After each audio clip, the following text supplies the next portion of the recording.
Hello, I'm Matt Carpenter, and this is the Good Life Podcast.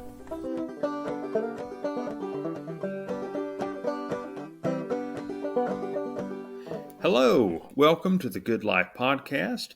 I am Matt Carpenter, and I'm privileged today to meet with Jake Nelson. Jake is actually a part of our church, and he's done some very interesting historical study in the realm of, late 19th and early 20th century American evangelicalism and the role that money has played in some of that, not necessarily in a bad way, but just how God uses money in the kingdom and how that has worked with different men. So, Jake, thank you for joining us today. Good to be here. So, Jake, just introduce yourself, talk a little bit about your own background, academically, what your research interests are, and things like that. Sure. I have a master's degree from the University of Tennessee in American history. I actually entered that program in 2017 seeking a PhD and made it through to the point that's called ABD, all but dissertation, which means I finished coursework and comprehensive exams and proposed a dissertation and was primed and ready to research and write it. And the COVID shutdowns hit and wasn't able to do that in time before things opened up again. So I have a mound of notes and a lot of papers written and a lot more books stacked up that I would like to read someday. And then what was going to be a dissertation, Lord willing, may be a book down the road somewhere, maybe 10, 20 years from now. I don't know.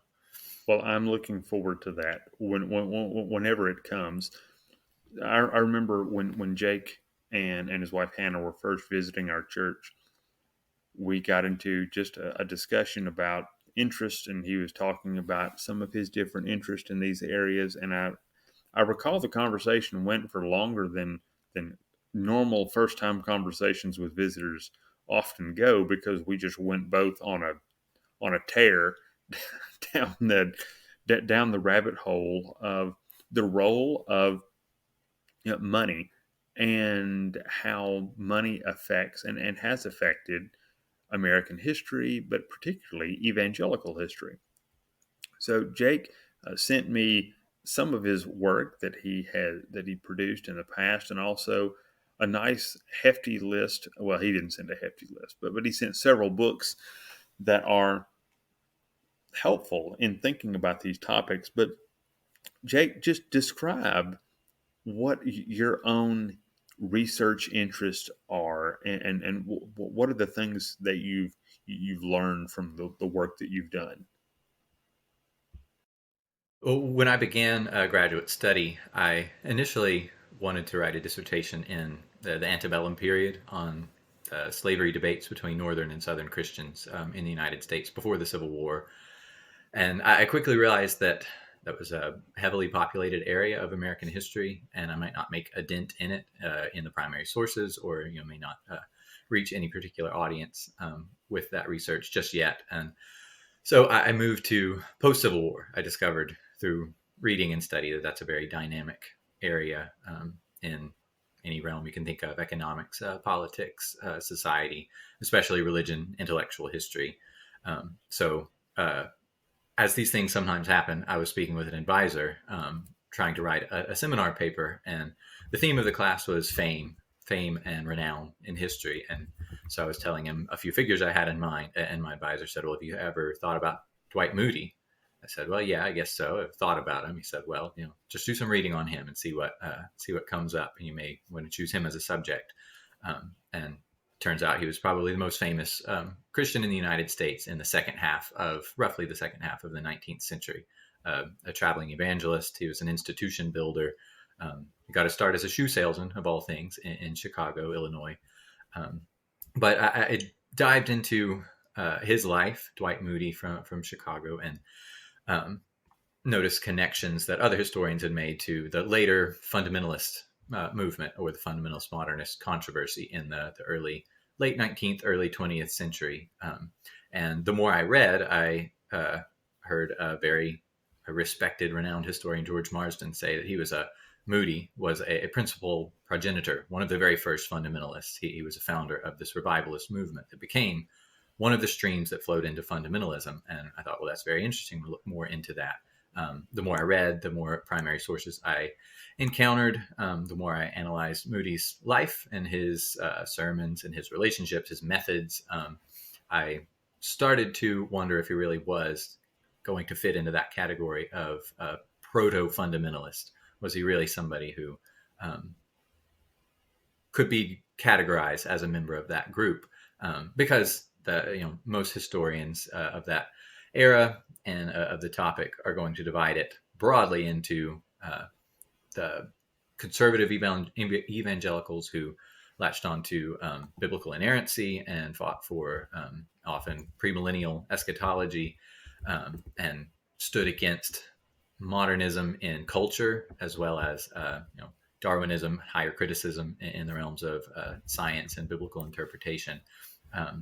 It's that group versus the liberal Christians, liberal theological liberals who wanted to accommodate these changes and change their views on the origins and the meaning of the Bible. Or it was cultural modernists, the ones who say somebody sort of like a Mark Twain or there are other figures, other authors in particular in intellect who said, well, the Bible is just a book like any other, and it's time for us to move past religion. It's time for us to move past the study of theology and do away with devotion to religion and belief in God entirely. So those three camps are generally what historians describe. And here I was reading and thought, well, maybe I've discovered something that could complicate this picture. Maybe there's another stream of evangelical Christianity that was founded in that late 19th century and then has had influence and had adherents and, especially had relationships with big actors and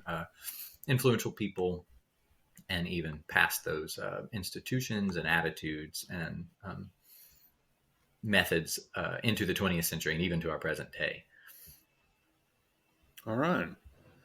So normally then when people consider Moody, they automatically lump him in with with the social God, not with the fundamentalist, it being in the same line with someone like Billy Sunday and others. But in your paper, you do take a somewhat different track in one of your papers. So, what are the characteristics then of someone like Moody that keeps him from, or that makes him moderate? Now, when we say moderate, at that time, sometimes if you'd say the moderates are the ones who don't believe in the resurrection and stuff like that, but that's not what you mean when D.L. Moody was a moderate. Right, certainly not. That's the trouble with starting a dissertation, not getting to finish it. You have these terms that you think, I'll refine this later. I know I'm going to come up with a more specific term. But what I had at the time was a moderate evangelicalism. And what I meant by that was somebody who, Moody in particular, but others who came after him and who were part of his network, were distinctly theologically conservative. They believed in biblical inerrancy. They believed in the physical resurrection of Christ, the virgin birth, the things that fundamentalists later packaged as the five fundamentals that you couldn't compromise on. But the attitude, the militancy, and the willingness to get into intellectual and theological battles with others, and then the opposition to a lot of cultural trends that were changing in the early 20th century that these later fundamentalists had were certainly not part of Moody. He was a very irenic personally. He got along with everybody. He had friends who were higher critics and who were theological liberals. He had friends who also were some of the ones who went on to become the prime movers of fundamentalism, such as R.A. Torrey, who was later headmaster at Moody Bible Institute. But he also used certain evangelistic methods and had relationships which, to our eyes now, were kind of behind the scenes. I don't think he was trying to hide them by any means, but to our eyes now, they're behind the scenes relationships with people that allowed for more moderate stance on issues, and then if not that, at least the desire to stay out of certain divisive issues and say, well, these aren't part of my practical work. I don't need to get into this issue, which of course the fundamentalists were fighting an intellectual, spiritual, theological battle. And for Moody, being personable, being someone that tried as hard as he could to get along with everybody, these were not issues that he desired to fight out in the public eye. Let's set the stage a little bit as far as that general time period goes. So we're talking late early 1900s, correct? Yes, that's right. And so, and you've already talked about the different groups earlier that were a part of this. Was Moody the classic? So this is also the age, we can't avoid talking about this being the age of the evangelical showman. You know, you have already mentioned Billy Sunday. You have Amy Semple McPherson, who's a total other. I'm not, you know, besmirching Moody by putting them in the same categories. But I mean, you have people who were very theatrical, and their proclamations were such. How do you qualify someone like him? Because, you know, in our reform circles, we automatically lump everyone to the, you know, everyone who's beyond somebody. Oh goodness, like in my parents' generation, they looked up to Charles Stanley, someone, you know, the Southern Baptist pastor of First Baptist Atlanta.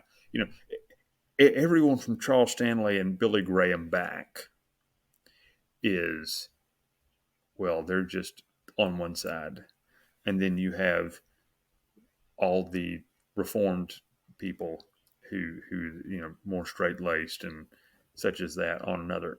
Where does Moody fit in with in that, you know, in those categories? That's a very interesting question. It's something I've thought about quite recently as a possibility of how to introduce this whole topic to somebody who may not be in the weeds of history like I have been in the past. But you and I both, I think, have read a lot, and a lot of Reformed Christians, even say the last decade or so, I've read a lot about the first and second Great Awakening. So the first happening in the mid 1700s, and then the second, the early to mid 1800s, and those revivals, say in Cane Ridge, Kentucky, or, you know, the backwoods of Tennessee, or upstate New York. These are times of high emotions and fiery preachers, people having sometimes very noticeable physical experience that goes with their professed conversion to Christianity. There's a wonderful book by a historian called Fits, Trances, and Visions, and that's kind of a way to encapsulate some of the Right. some of the descriptions that you would get, firsthand sources of what was going on at these revivals in the late 1700s, the early 1800s. Then a lot of Reformed Christians stop there. They zoom ahead to Billy Graham and zoom ahead to the Gospel Coalition today and say, well, here's the last 200 years of American religious history. And what I noticed was there was a gap there in the middle of the 1800s, the post-Civil War era, when a lot of things were happening culturally and intellectually, big changes afoot. And I said, well, the history of revivalism didn't start and then skip 50 years or so. There's a whole segment of revivalists and evangelists who were active there, and Dwight Moody was probably the foremost of them. So he wasn't a handsome, polished, sophisticated communicator like Billy Graham of the 20th century. He wasn't the fiery, wild look in his eyes of Charles Finney in upstate New York in the 1820s and 30s either. And he certainly wasn't aiming for people to fall down and get caught with what they thought was the spirit and fall down, or come weeping to the anxious bench or something like that, that as they were sometimes in the Second Great Awakening. He was a middle-class figure. He was large. He had kind of a Chestertonian bearing. He was about 300 pounds and over 6 feet tall. bearded man. His kids loved him. He was a great family man. His friends adored him, and he had a presentation that was not intellectually or theologically sophisticated, but it was very, I would say, sentimental was how he presented himself in his public evangelism, and simple and folksy. That's not a very academic term, but the more you read and hear what you can't physically hear what he said, but there were stenographers that were capturing his every word, and you can really get a sense of who he was and what he was like on stage.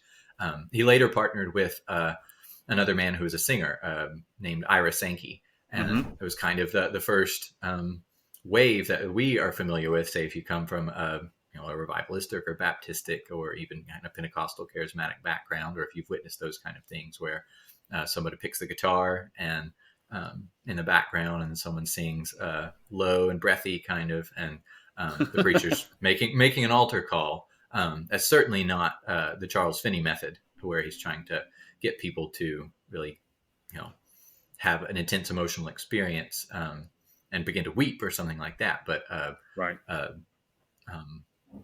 Soft, sentimentalistic kind of pushing people toward this experience and this conclusion. And it's not overly sophisticated theologically, and it's not overly emotional either. It was a very measured and purposeful kind of experience that he ended up pushing a lot of people towards. Right. I know, like Billy Graham had George Beverly Shea, who was his famous song leader at his crusades.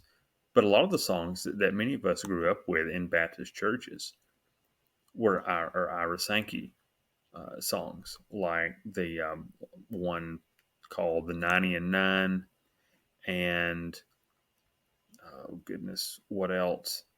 Uh, there's one about prayer. Uh, oh what a savior, and there's plenty of others. But Titles escape me right now, but a right, lot of them were, uh, say, from the perspective of a mother grieving over a child who would not take that step and convert, and then was going to right, miss that person in heaven. And that linked up a lot of times purposefully with the way Moody preached. It was a story of, there's a man I know, or there's a family I know, and let me tell you their story. And then you hear that music later right, on, and it's really linking those two as an emotional kind of experience. right. And I mean, it is an emotional appeal. So this is not what we are accustomed to normally for again in our circles. But it's not even something that we would appreciate hearing someone who's going to just play on the sentimentality of the thing. But looking further, there was a lot more going on at the time. So you have Moody, but again, there's a lot that's shaping the American religious landscape. You have the social gospel on one hand, which is emphasized a lot of action. You have different movements like the temperance movement, and of course the abolitionism came before the war between the states, and then you have oh goodness, what else? The suffrage movement, also Seneca Falls Convention. So you have various movements, and the social gospel was really pushing these different movements. What are some other aspects of the social gospel, and who are some of the characters involved in pushing that? Yeah, the two major intellectual figures, the social gospel, which really begins late in Moody's day and then into the early 20th century. Walter Rauschenbusch and Washington Gladden are the two. They compile a lot of the ideas and package them and publish them as big works that they again had formulated for years and years, and put them out there in the public consciousness. And then there's pretty recent arguments that your ordinary working people in labor unions, say in big cities in Chicago, in New York, and Philadelphia, were actually formulating a lot of the social gospel, aims, such as higher wages, solving crime and violence and domestic abuse, or solving drunkenness and alcoholism, and pushing on employers and industrialist capitalists to have more of a almost paternalistic, but a sense of responsibility and obligation toward their workers, to try to fix some of the problems that were arising in a nation that was industrializing all of a sudden. And so, yeah, that's interesting to you remind me of that, because Moody, of course, lived in Chicago himself, and saw a lot of the problems that the sudden switch to industrial capitalism in the United States, especially in the North at this time, was causing for people. And he agreed that there were problems, and he was active in those same kind of ways, which again was not something, the fundamentalist movement later on was very opposed to the social gospel, right, in a lot of its elements. And that was just another point that I came across that you made me think. This is another stream. It's kind of someone aiming for a third or fourth way between these other battling elements of religion and intellectual life. Well, that also reminds me as well, and they're not the same type of figure, but Charles Spurgeon in the UK, approximately, Spurgeon was in his later years when Moody was on the rise, I think. I mean, their lifespan, certainly part of them coincide. But Spurgeon was theologically conservative, but he had elements of what we would today say social gospel politically in his beliefs. I remember I was reading one historian who said that Spurgeon allowed the Metropolitan Tabernacle to be used as a base for the Labor Party in like a headquarters for the Labor Party in their area of London. So you have Spurgeon, who's very much on the labor side, even in spots of something approaching socialism for that time, versus someone like I've got his book down here, J.C. Ryle, who was a Tory and a Church of England man, evangelical, so not Anglo-Catholic, but Ryle was, he had very little use for the ideas of the Labor Party. So again, I'm not saying that Moody was like Spurgeon, but often we think that religious conservatism automatically means political conservative or even libertarianism. Some of the books that you mentioned, and one of which by Matthew Sutton, like I said earlier, before we started this, I had but had not read about the American Apocalypse. It talks about that very thing. So, what is maybe I may be getting that wrong or confused with the Kevin Kruse book, One Nation Under God, but still, how did those two, how for the American mind, or at least for us today, excuse me, we think of political conservatism with religious conservatism. But those two did not always go together necessarily. So how did that come about? Yeah, that's a huge topic that has occupied a lot of people's minds. It's part of me. I want to. Part of what I would love to do as an intellectual project, the rest of my life, is kind of reclaim that mantle as, say, you mentioned Spurgeon. Before him in England, you're going to have people like Thomas Carlyle, Elizabeth Gaskell, Charles Dickens. These are writers and Mm-hmm. intellectuals, maybe not Orthodox Christians theologically as we would want them to be today, but um, holding to a belief in God and a belief in the obligations of the aristocracy, the nobility, employers toward the people that they're employing, and noticing that there are problems that come with industrial capitalism and with changes in technology that are too rapid for people to deal with. And they were decades before Marx, decades before the Communist Manifesto, and calling out these problems from a much more, even if not completely biblical, but a much more biblical and Christian standpoint, and saying we have an obligation to try to notice these things and do what we can to alleviate them.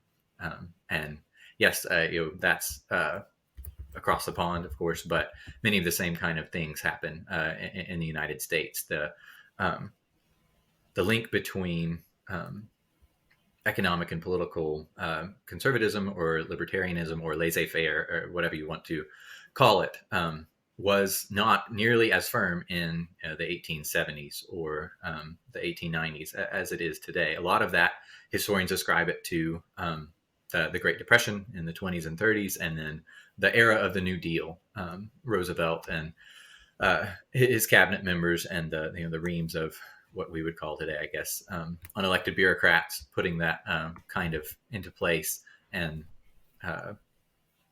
openly, it was not avowing that it was a socialist program, but a lot of people recognized that it was, and a lot of us, I think, would probably recognize many of the elements of the New Deal as that today. And understandably, a lot of evangelical Christians and then a lot of businessmen who were friends with evangelical Christians wanted to join forces and push back against that, because they noticed a link to an intellectual and philosophical link from socialism to atheism, to the godless communism, and were noticing that was a danger to American society. It was a danger to the masses who might get caught on to the economic program and think that it could help them, and then end up falling into the trap of the political, intellectual, spiritual program of socialism or communism. So you see that link beginning to form, and it's kind of understandable from an intellectual and historical perspective that if you see something that you believe is so detrimental, you're going to make the alliances that you think you need to at that time to try to push back against that. And that's what happened with a lot of prominent evangelical Christians, and these are leaders of seminaries and institutions and pastors in big cities with big pulpits and big platforms, making friends and alliances with businessmen, say the DuPont brothers, or I'm going to forget his name now, the Quaker Oats, the founder of that company, who actually became Right. the chancellor of Moody Bible Institute. And there's not just a relationship. He's one man holding both of those kind of positions at the same Right. time. So that begins to happen. And then, of course, you can fast forward to the 1950s and 1960s, the high points of the Cold War, when communism was explicitly linked to atheism, and it was part of being a Christian in America to oppose communism. And who else might want to do that besides prominent Christians would be prominent businessmen who want a free and unregulated market to thrive and to continue in the United States. So that's encapsulated very quickly, and probably leaving out a good bit of nuance that was really there, but at the Sure, beginning at least. but that is a fascinating, really fascinating topic. How we went from, where we were when I mean, step back, early 1900s. There's a lot going on in across. I mean, throughout the world. You go from the rise of heavy industrial capitalism, to very soon World War One. You have people like Theodore Roosevelt and later Woodrow Wilson saying, and of course, William Jennings Bryan during his 14 presidential campaigns, it seems like. Not quite, just for the people who are checking me for historical accuracy. But, they're all campaigning on reining in the interests of business.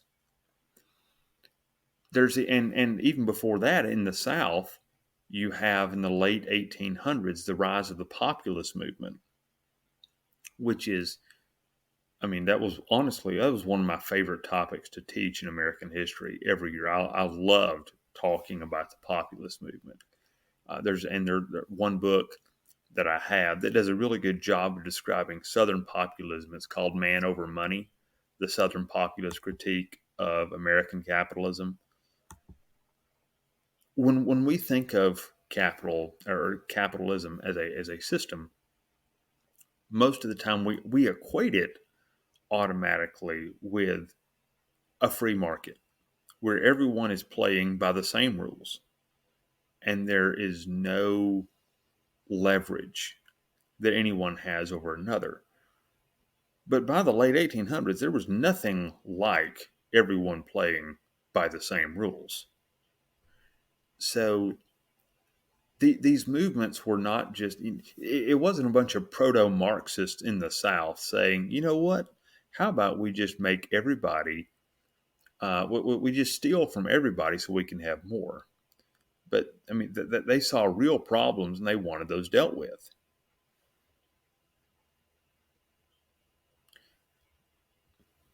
And with the religious groups teaching against things like, of course, the dangers of mammon, and teaching, even if you venture too far down, in the Old Testament, you're going to come up with all kinds of verses that talk about the dangers of people using wealth in a wrong way. It's not a hard move when your life is really difficult, and it's difficult because you have banks who are giving you a worse rate for taking your farm products to the market than they give the guy that has 5,000 acres.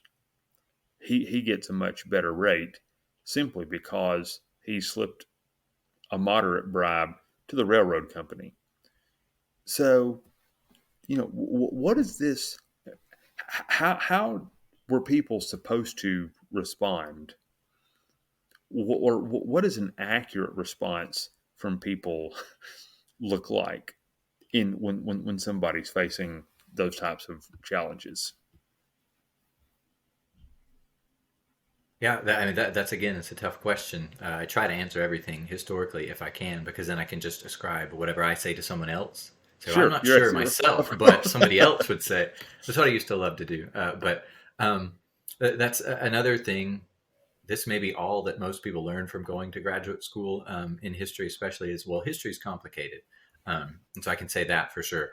The Another interesting thing about Moody, to go back and try to answer this question through a historical analysis of him, is again, like I said, he recognized a lot of the problems of industrial capitalism.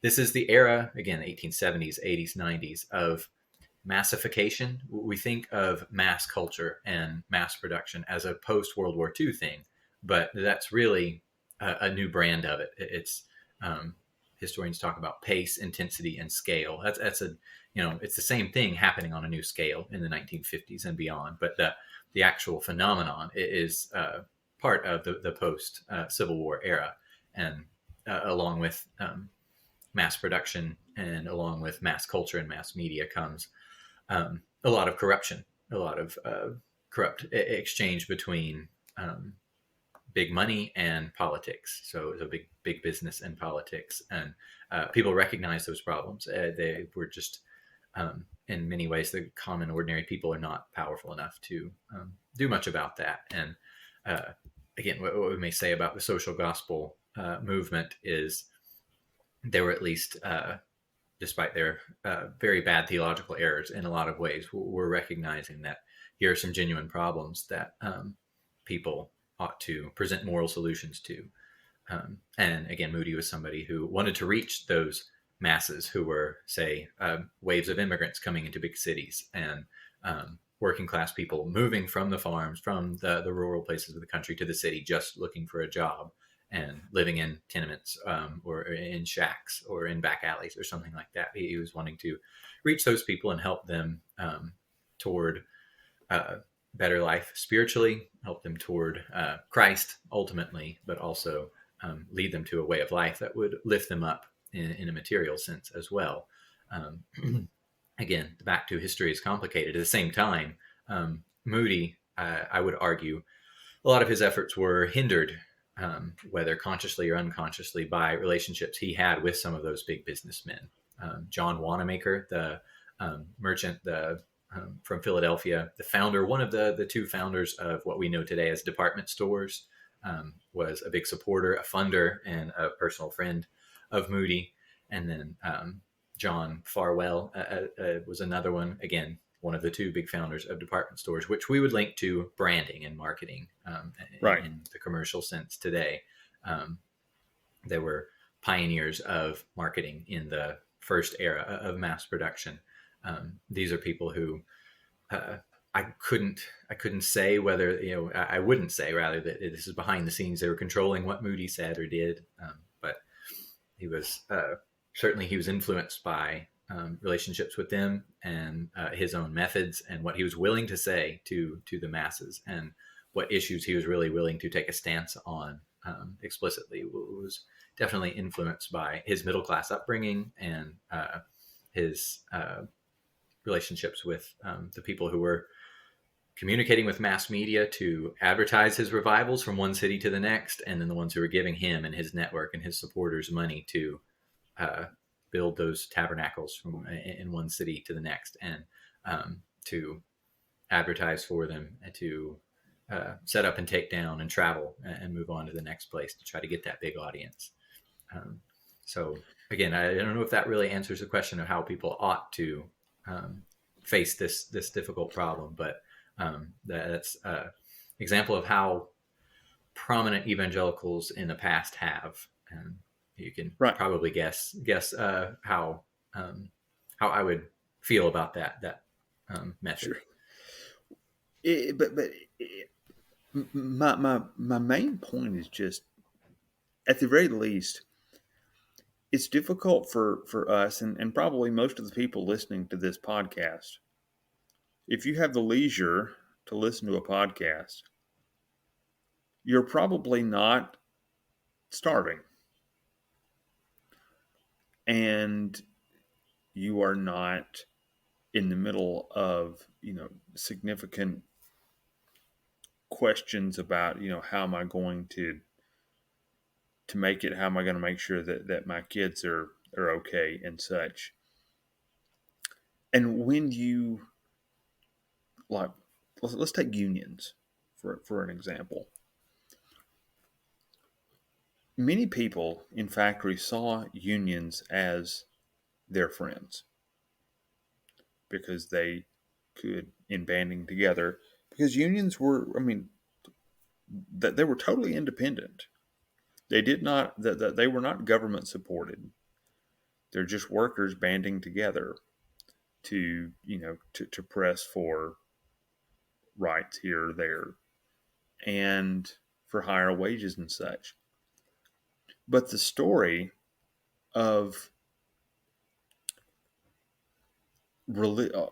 many significant religious figures in the 20th century is standing against labor unions. Why is that? And I think you may end up repeating yourself here, but because I have a feeling we both have a good idea of why that is. But why would Christian pastors and evangelists stand against unions?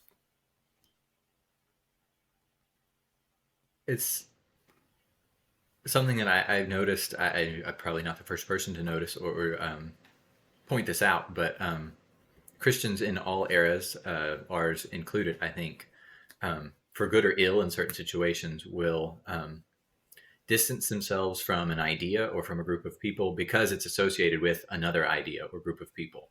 Um, you hear a buzzword that somebody says, or a phrase, and automatically you don't try to understand that phrase on its own merit, or try to understand that proposal or idea on its own merit. You just think, well, that's associated with this other group, which I know is bad.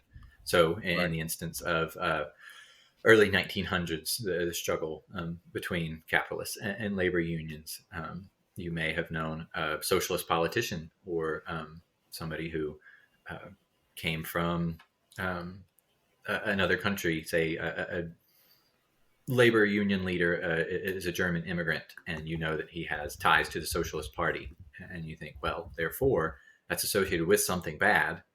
Therefore, this thing that he's proposing must be bad, and that's again not a particular fault in every scenario. It is a sometimes a safe bet, but it's not the only way to go about evaluating ideas or people or groups or proposals or intellectual uh, streams. Again, that's a short answer, but that's how. Again, I think that applies in that era, in the New Deal era, and then the high points of the Cold War in the 50s and 60s and beyond as well. One of the um, one author that I've read in the past who does a good job in kind of messing with our normal left right division that the one that I came of age with. My first election to vote in was 2000, the infamous Bush versus Gore election, which Alabama was not in question, but just to the south of us was. And of course, that liberal conservative distinction was clear. But a guy named Bill Kaufman, a writer from New York, wrote a book several years ago that it was one of the first books to kind of take my neat distinctions and turn them upside down. And that book is called "Look Homeward, America: In Search of Reactionary Radicals and Front Porch Anarchists." And it was published by the Intercollegiate Studies Institute, which was, top of the line, name brand conservative outfit back in the 80s and 90s. And it's still around today. But Kaufman talks about different characters. Dorothy Day, for example, the Roman Catholic uh, labor, or the Catholic worker movement, that she started. He talks about Daniel Patrick Moynihan, the senator from New York, and multiple others. Again, it's been a while since I read that book, but I remember by the time I was finished with the book, I thought, I don't know up from down right now, because it turned me over. And something that, again, in one of the books, I think it was Kevin Kruse's One Nation Under God, that you mentioned that to me, and it posits that there was a purposeful movement and merger between business and the American conservative movement to go in a sharply libertarian direction that was precipitated by the New Deal, because the New Deal under Franklin Roosevelt put a lot of restrictions on business.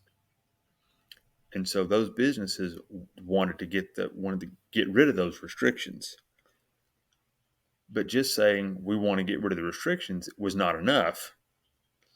It's like me saying, I really wish that these guys would would raise the speed limit, because I hate being limited to 70 miles an hour. But if I say that, if I can convince my pastor that 70 miles an hour is an ungodly speed limit because it's so low, well, that's a whole other matter. because then he'll occasionally preach about it or something like that. And that on a huge scale was what was going on, at least for Kruse. And where he's at his best is when he's just showing historical data and presenting what was going on.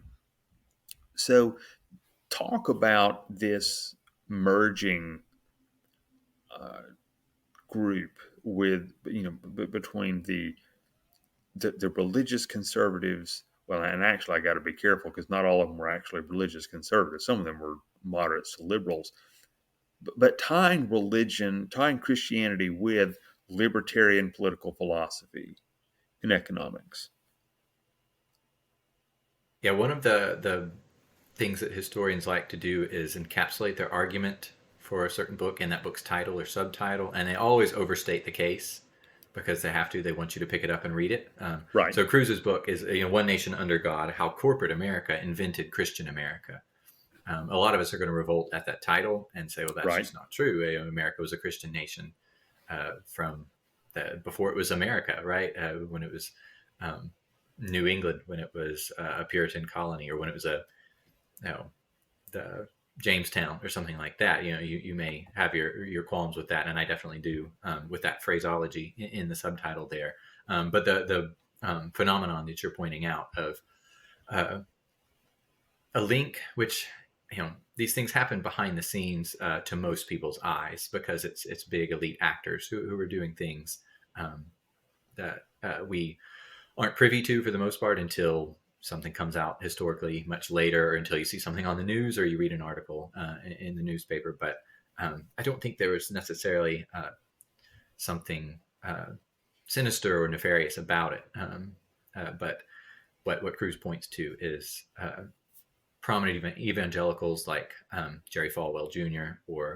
Jerry Falwell, Billy Graham, others having influence within presidential administrations like Johnson or Nixon, then relationships with big business, whether it's oil or food or publishing, and using those relationships to advance their religious goals of, say, social conservatism, as we would call it today, the laws or orders being passed in that realm, and telling, the businessmen behind the scenes, if you'll support this social conservative, say, pro-family effort, then we will talk to our friends in the Senate, in Congress, and advisors in the White House, and try to convince them that this pro-free market or pro-big business policy or law ought to go in effect as well. And then that kind of practice behind the scenes mixed with the existential threat that most people understood at the time, the 60s, 70s, and 80s, of godless Soviet communism being that ever-present threat. And again, if it's a threat to Christianity, then it's a threat to America, and vice versa. And so why wouldn't you? How couldn't you engage in those relationships between big name influential Christians and the businessmen who they could mutually benefit from a partnership like this? And that's, again, what Kruse points out, like you say, when he's describing those stories and that historical data and information. I'm right there with him. And then often I read works of history and people get into analysis and interpretation, which is often the most interesting part of any historical work. I end up disagreeing. Right. There's kind of a defense that I come back with, again, not my own, but it's so what, or not that is that bad? Is there anything wrong with that?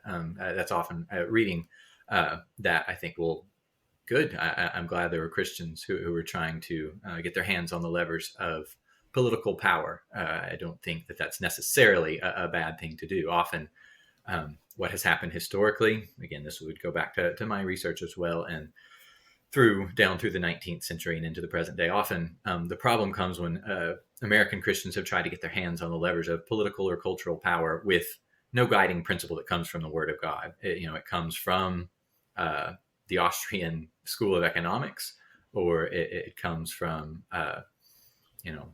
Reaganism, or maybe it comes from Roosevelt New Deal policies, Right. and you think, Right. well, this is what Christians ought to be doing, without ever checking your work, checking your uh, intellectual influences, your political or philosophical influences, and say your political math, without checking that against what the Bible says and what historic Christianity has said in its different times and places.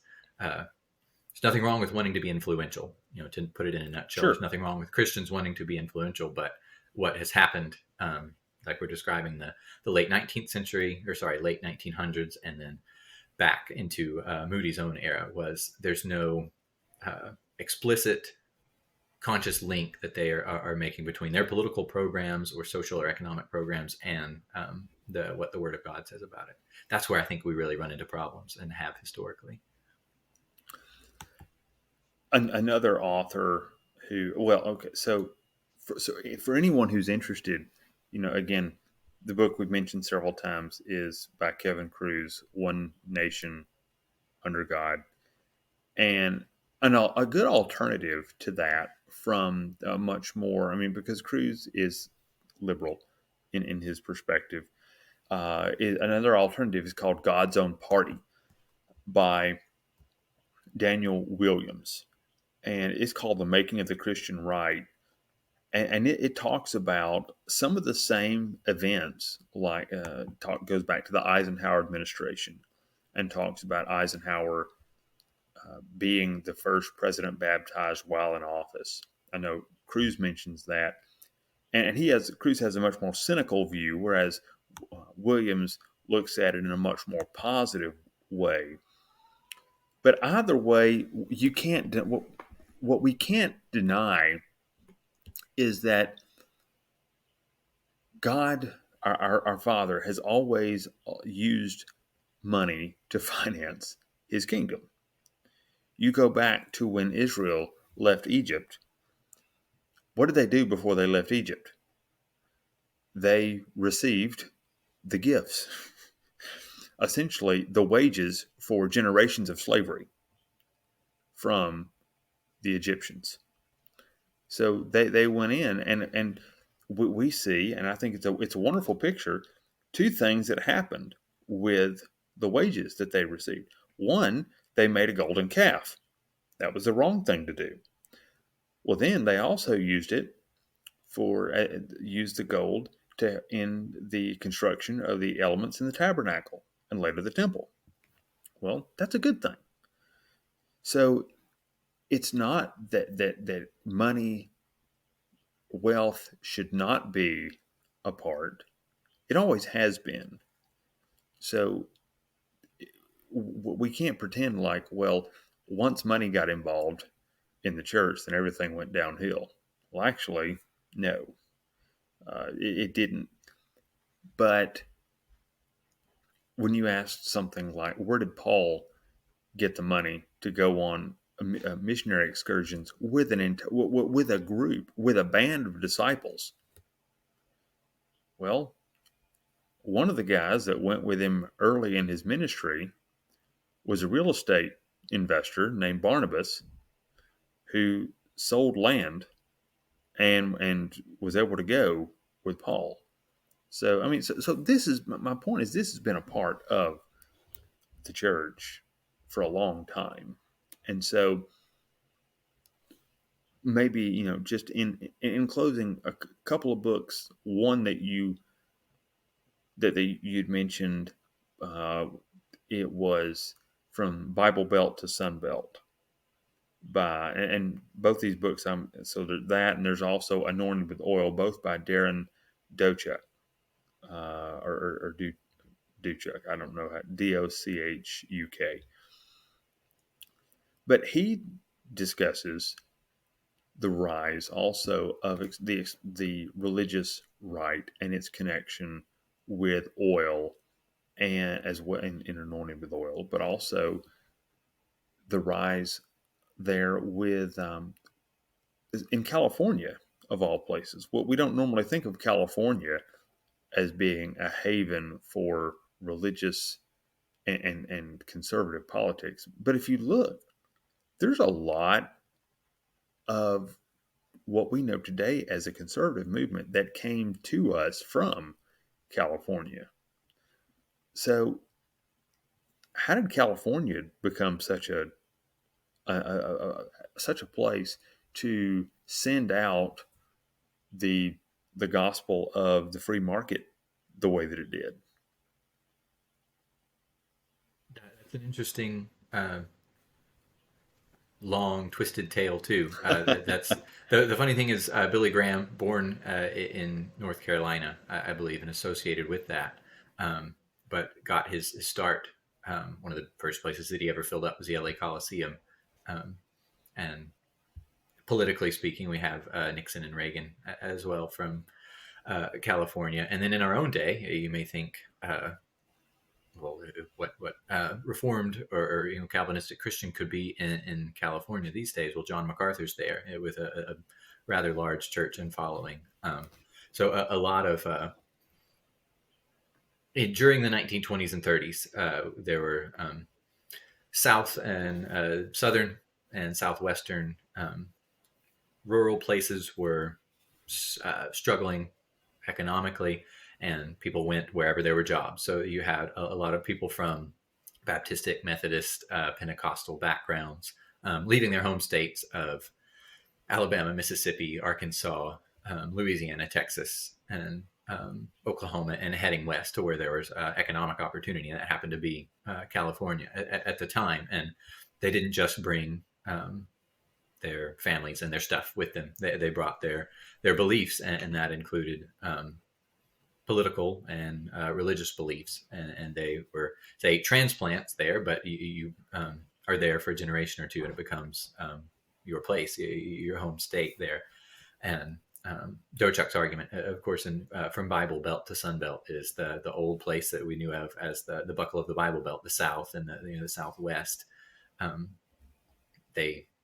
That place eventually transformed into that burgeoning economic zone of Arizona, New Mexico, California, where the jobs were. People went, and they eventually founded and built institutions. They had revivalistic radio programs that they sent out from California all across the nation. They had their seminaries, small Christian colleges, Christian elementary schools. They were building these institutions because they had made a home there, and it's not a place. It's a place that's changed so much demographically and culturally and politically since then that we don't associate it with free market economics and evangelical Christianity. But for a nice solid period of 40 to 50 years, that was mostly what was going on there. Or maybe not mostly, but it was a heavy influence on the state and on the region. Right. When that period, really, from the 1950s, Kruse talks about this. Dochuk talks about it as well. It was thriving, and it was just a hotbed of all kinds of things going on in the political right. One name many of our folks will recognize, R.J. Rushdoony, received money from indirectly from J. Howard Pugh, and he got his start working for the Volcker, Paul Volcker, the libertarian thinker. And so all of this together, it's going to combine to produce something powerful. And then in Anointed with Oil, he talks about the two different oil groups that clash. You got the Standard Oil, John D. Rockefeller, and kind of they're more northern because they're in Pennsylvania. They're excuse me, northern religious sensibilities, much more social moderate. And then you have what he calls the wildcat Christianity of J. Howard Pugh with Sun Oil, and then the guy who started Gulf Oil, as well as his main character, who I can't even think of right now, who founded an oil company in Beaumont, Texas. So Texas especially, he pits the perspective of Texas and then of the Rockefeller North against one another, and even in how they relate their foreign relations. Because the Rockefellers, they got some of that they supported missionaries in Arabic countries, and their missions base also helped them to get a leg up on some of this black gold that's in these Arab countries as well. Now we could take a while on that, which we won't, but it's something that we can't merely claim God's going to take care of all the good people and he's going to bring down the bad. He does so often through the means of using wealth to do this. And sometimes the story is not quite as lily white clean as we would like for it to be. But most of the characters in Scripture are not lily white clean either.